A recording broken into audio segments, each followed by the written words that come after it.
આજે આપણે બનાવીશું સાંજના ડિનરમાં ખાઈ શકાય તેવું પંજાબી શાકને પણ ટક્કર મારે તેવું ચવાણાનું શાક। 100 ગ્રામ જેટલું ચવાણું લઈશું। એક પેનમાં 3 ચમચી જેટલું તેલ, અડધી ચમચી જેટલી રાઈ, અડધી ચમચી જેટલું જીરું, અડધી ચમચી જેટલી હિંગ, આદુ મરચાની પેસ્ટ, લસણના ટુકડા એડ કરી બરાબર રીતે સરસ મિક્સ કરી દઈશું। ત્યારબાદ 2 મીડિયમ સાઈઝના કાંદાને આ રીતે કટ કરી તેને પણ એડ કરી દઈશું। ત્યારબાદ મીડિયમ સાઈઝના 2 ટામેટા લઈ તેને ખમણીથી આ રીતે ખમણી તેને પણ એડ કરી બરાબર સરસ રીતે મિક્સ કરતા જઈશું। સ્વાદ પ્રમાણે મીઠું એડ કરી બરાબર રીતે હલાવતા જઈશું।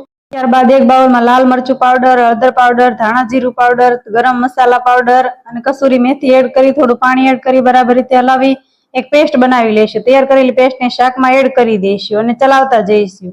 ત્યારબાદ થોડું પાણી ઉમેરી ચલાવતા જઈશું અને એડ કરી દઈશું અને ત્યારબાદ એક વાટકામાં જે ચવાણું લીધું હતું તેને પણ એડ કરી બરાબર રીતે મિક્સ કરી દઈશું અને ઉપરથી ધાણા સ્પ્રિંકલ કરી તૈયાર કરી લઈશું। તો તૈયાર છે ચવાણા।